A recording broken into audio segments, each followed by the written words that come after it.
Right, now to our next guest. Tim Moulton is one of the world's leading experts on the Titanic and joins us live now on the programme. Thank you very much for coming on the programme. We are all around the world clearly just absorbing this news. Your thoughts right now? Well, it's just incredibly devastating. We were hoping for a miracle, and obviously that hasn't transpired. My only glimmer of something positive to say about this is for those 5 brave men, their deaths would have been instantaneous. And that is better than 100 hours of starving of oxygen. So that's the only glimmer of hope. But this shouldn't be allowed to happen again. We need to make sure that submersibles which carry fee-paying passengers are super safe and properly tested down to greater depths than they need to experience. And so let's explore that, because we were talking about the unprecedented nature of this. It's not even quite clear who will investigate what in this situation, where other kind of disasters like this is very clear who carries out the investigation. Is that a sign that maybe something else should have been done before a disaster like this? Well, obviously, with hindsight, it's very easy to say that. So yes, it should have been. But I think it's quite difficult. The subs which found the Titanic in 1985 were US Navy subs, including assistance from the French Navy. Then we've had, for example, James Cameron in 1997 diving on the wreck using Russian subs as well. And what we've got there is state-sponsored equipment. And then what we have here is rather different. The Ocean Gate was a commercial enterprise which didn't have state-backed funding. And I think that possibly the equipment was not quite as good as some of the other equipment was. I see.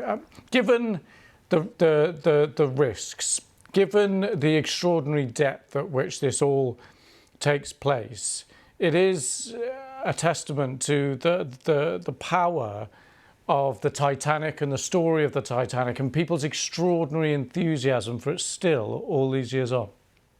Oh, that's absolutely right. The sort of people who died originally on Titanic 111 years ago, those 1,500 souls, they sort of they almost represent humankind, if you like. And the iceberg really represents the awesome power of nature, the kind of forces that we're witnessing today that just crush that sub in an instant. And so really the Titanic tragedy speaks to the human condition.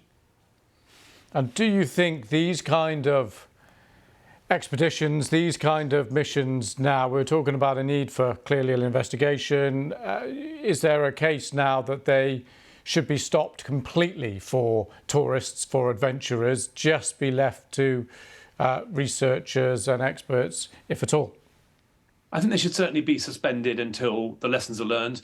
If pieces from the submersible can be recovered, then we could perhaps learn where the fault lines occurred and what was the structural problems. But I imagine that many technicians around the globe who specialize in this sort of thing will be aware of perhaps the structural problems with that high pressure cell, which failed, it seems. So what I think we should do is suspend tourist deep sea diving, certainly to the Titanic, until all the lessons are learned. And we need to make sure that any vessels that go down there carrying fee-paying passengers, I'm not talking about scientists or military operations, but for fare-paying passengers, they need to be certified to greater depths than they will be put through.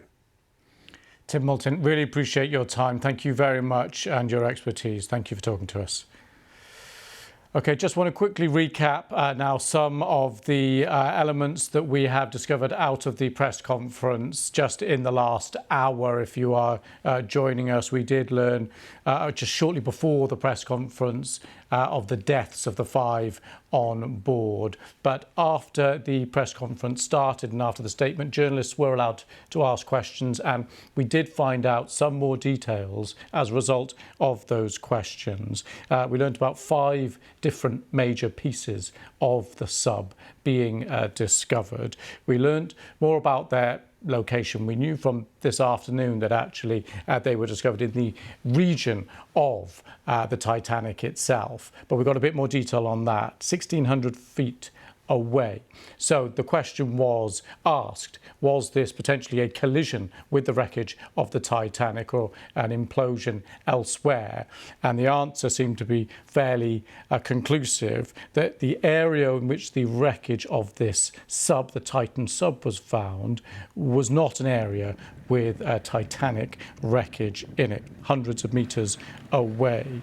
So that gives some idea potentially of when this implosion, this catastrophic implosion happened, certainly not at the depths and interacting with the wreck of the Titanic itself. It would appear, I said certainly there, clearly it isn't certain at the moment, but certainly the impression given was that actually this was not a case of a collision, because the wreckage was just a few hundred meters away from the site of the actual Titanic.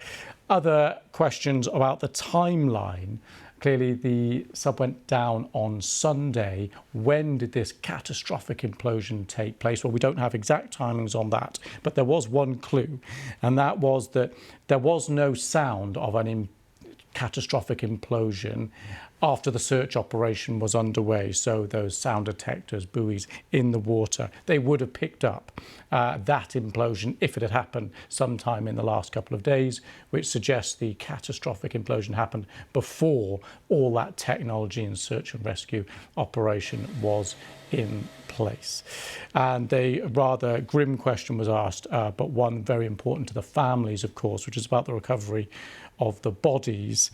And it was simply that they did not have an answer for that, but the very nature of catastrophic implosions like this, one would imagine, means that is a very difficult issue and a very difficult question to answer.